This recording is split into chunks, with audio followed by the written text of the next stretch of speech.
Et bonjour à toutes et à tous et bienvenue dans votre premier épisode de Clé en main, votre rendez-vous immobilier entrepreneuriat 100% Limousin. Je suis Raphaël Pardou, votre host aujourd'hui, et j'ai l'honneur d'accueillir celui qui va m'accompagner tout au long de cette aventure, Sébastien Taforin. Sébastien, comment vas-tu? Merci beaucoup déjà pour l'invitation, Raphaël. Je vais très bien, j'espère que toi aussi. Ça va super, on est là, on est ensemble pour cette première de Clé en main. Est-ce que tu pourrais te présenter finalement pour nos auditeurs qui te découvrent aujourd'hui? Ouais, bien sûr. Alors du coup, pour expliquer brièvement, je m'appelle Sébastien Taforin, j'ai 30 ans, je suis d'originaire de Charente-Maritime, Corrèze et Limousin. J'aime bien dire ça parce que du coup, j'ai vécu un peu partout. J'habite à Ambazac avec ma compagne, voilà. Je suis entrepreneur déjà depuis maintenant 6 ans, voilà. Et plus particulièrement dans l'immobilier.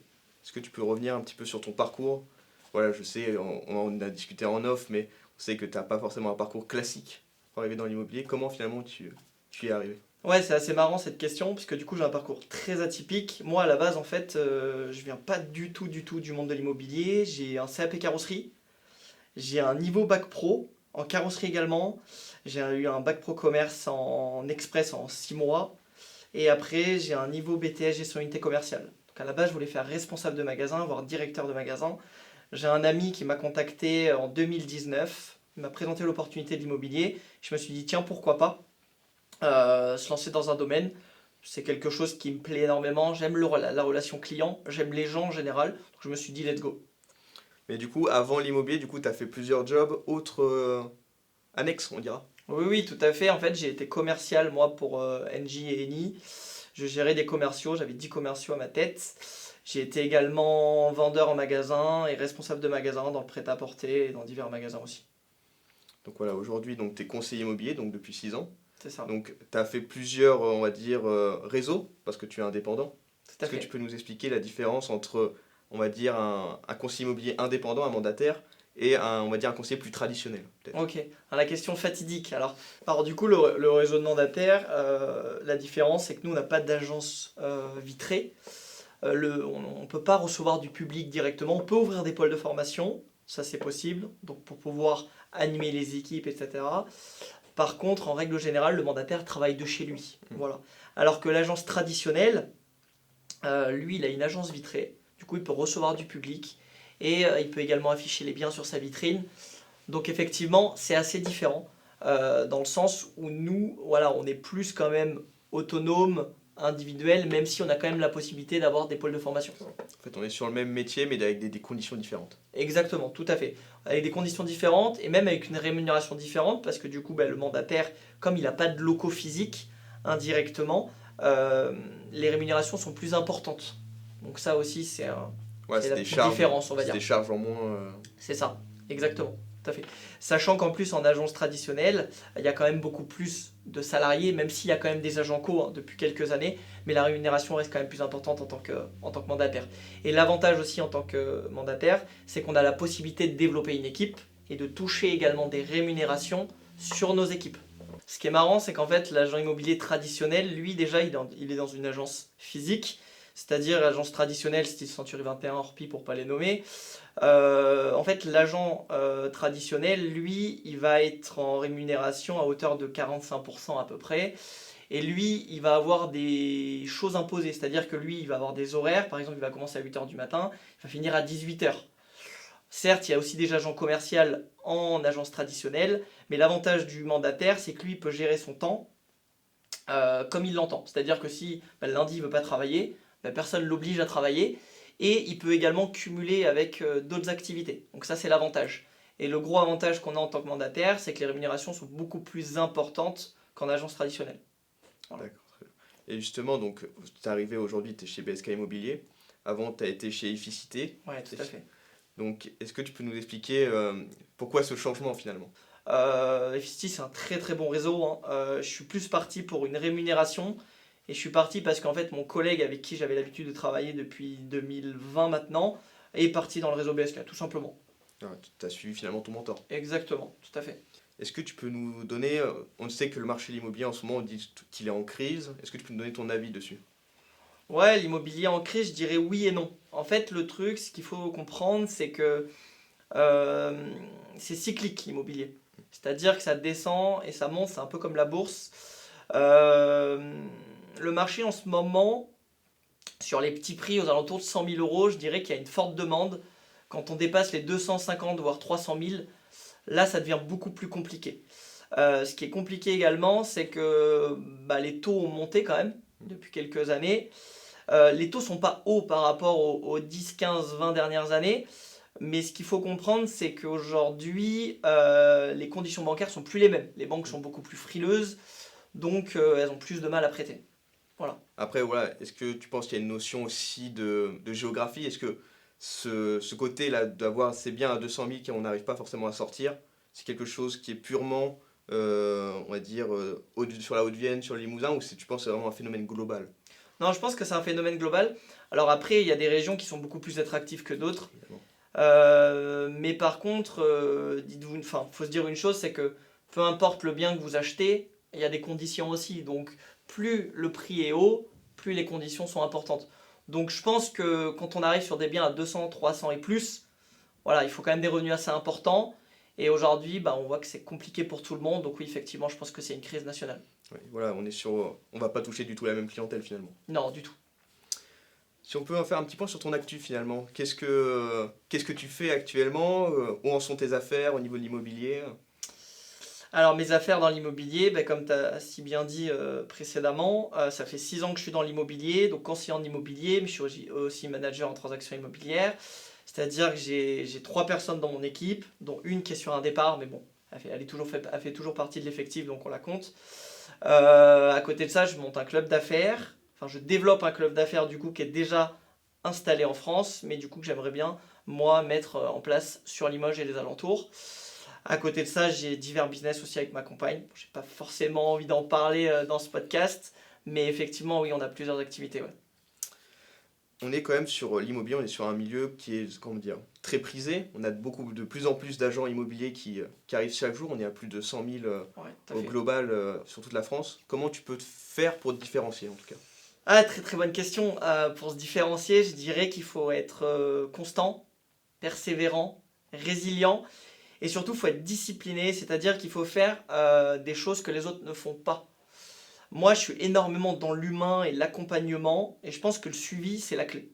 Honnêtement, pour te donner une petite anecdote, c'est marrant. J'ai eu une histoire il y a 3 ans. Donc une personne m'a contacté du coup pour une maison qu'il souhaitait vendre.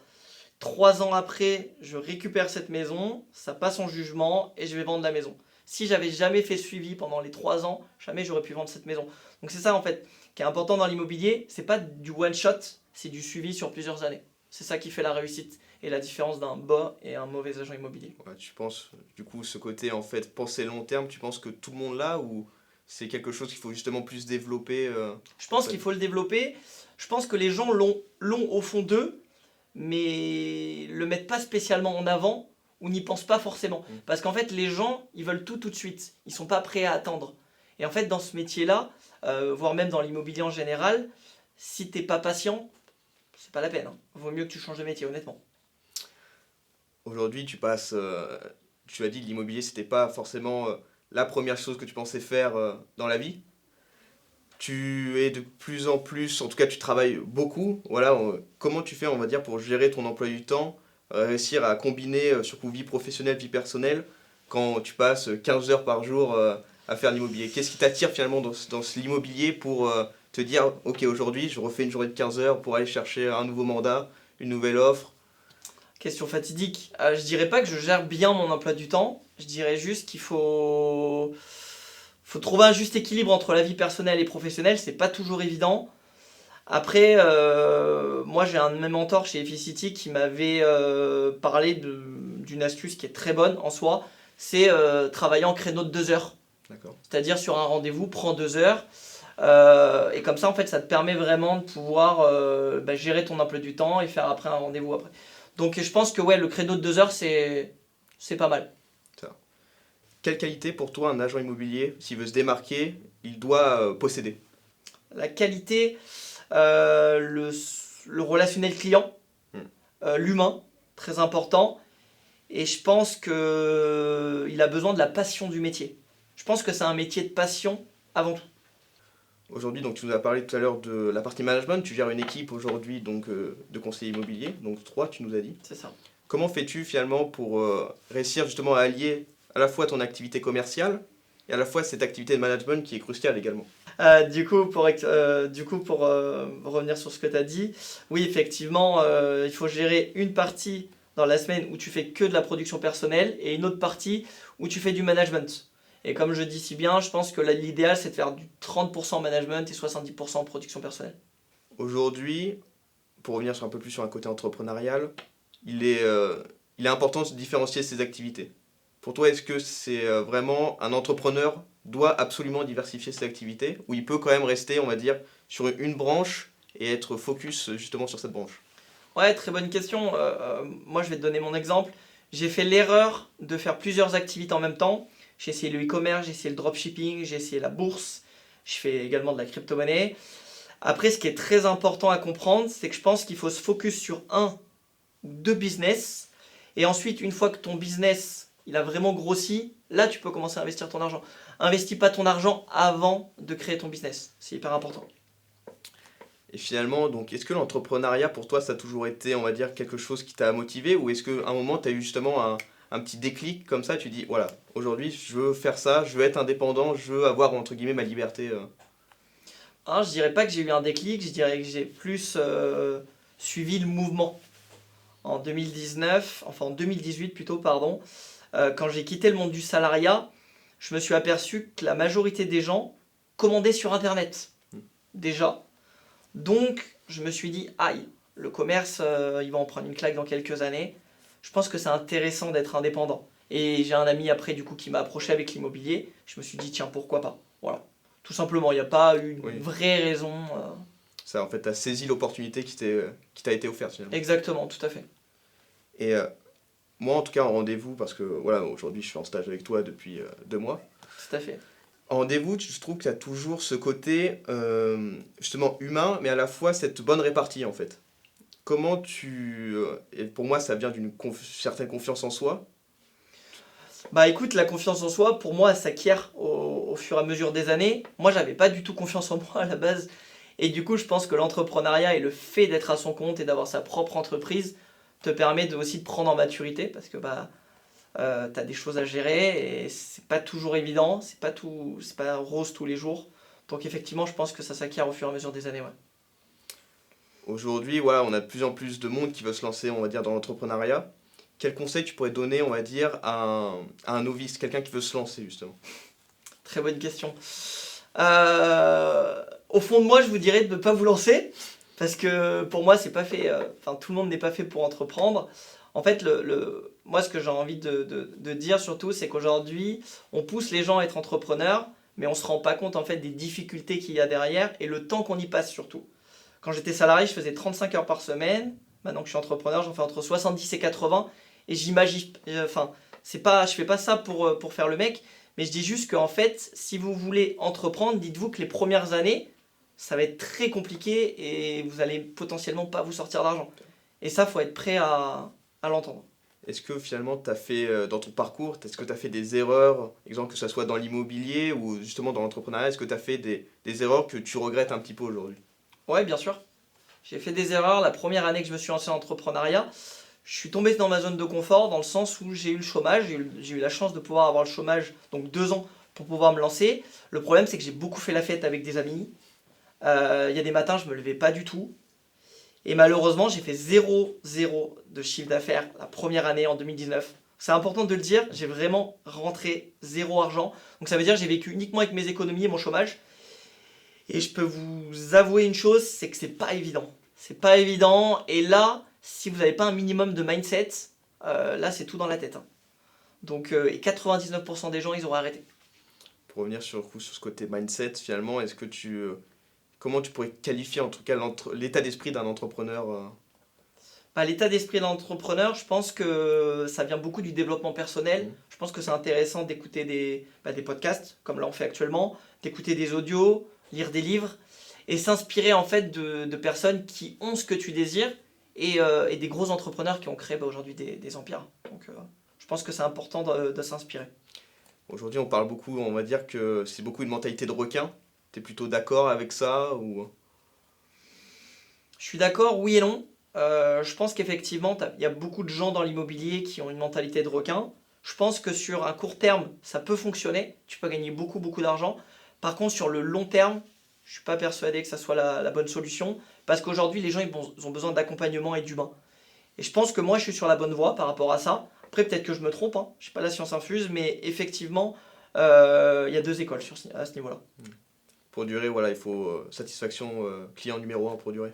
Oui, satisfaction client, parce que la satisfaction client, ça te permet d'avoir des recommandations par la suite. C'est pas forcément encaisser tout de suite, mais par contre, c'est avoir un apporteur d'affaires peut-être plus tard, une connaissance qui va te recommander pour aller chercher un nouveau bien, un nouveau mandat, par exemple, dans l'immobilier. Exactement, c'est tout à fait ça. On est quand même sur que ce soit l'entrepreneuriat ou l'immobilier, on est un milieu où on est souvent sous pression. Finalement, comment tu fais pour gérer cette pression? C'est une très très bonne question. J'ai énormément de mal à gérer mes émotions, parce que dans la vie personnelle, je suis pas du tout comme dans la vie professionnelle. Je fais du sport à côté, je fais du paddle avec des amis. J'essaie de me défouler comme je peux, mais c'est vrai que c'est pas toujours évident de gérer ses émotions. Mais je dirais dans le cadre professionnel, en fait, il faut penser que le client, il est roi, donc indirectement, on est obligé de gérer ses émotions et de s'y plier, ouais, tout à fait. Est-ce que tu penses que l'entourage, finalement, ça peut être un facteur justement pour gérer cette pression? Moi, je dirais que c'est même la clé du succès. Je dirais qu'aujourd'hui, l'entourage, c'est primordial. Comme je dis toujours, on est la moyenne des 5 personnes qu'on côtoie le plus. Si vous côtoyez des gens aujourd'hui qui font rien, bah, il y a de grandes chances que vous faites rien. Par contre, si vous côtoyez des gens qui, à la finalité, font des choses, il y a de grandes chances que vous faites des grandes choses aussi. Facile. Vous fassiez des grandes choses, pardon. Pour finir, on va dire, il y a une célèbre phrase qui dit « On ne devient pas entrepreneur, on l'est ou on ne l'est pas ». Qu'est-ce que tu penses finalement de cette phrase? Je pense que chez certaines personnes, c'est inné. Mais je pense que ça peut se développer avec le temps. Et l'entourage, il joue pour beaucoup. Le développement personnel, il joue pour énormément également. Après, encore une fois, ça dépend de chacun en fait. Donc ça, j'aurais pas une réponse vraiment définie à t'apporter.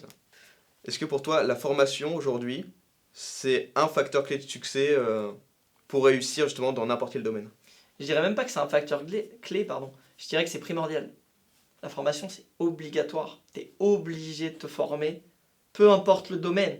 Tu vois, par exemple, toi, tu animes un podcast, tu es obligé de te former. Et je pense qu'aujourd'hui, oui, la formation, c'est primordial. Tu es obligé de faire la formation et je déconseille à tout type de personnes d'aller sur le terrain, peu importe le métier, sans formation. C'est la plus grosse erreur. Bah, Sébastien, merci d'avoir été avec nous. Ben, merci à toi pour toutes ces questions, merci à toi pour ton implication, merci à toi surtout pour le travail que tu fais. Et puis en espérant te revoir très vite. Merci Amelin à la technique.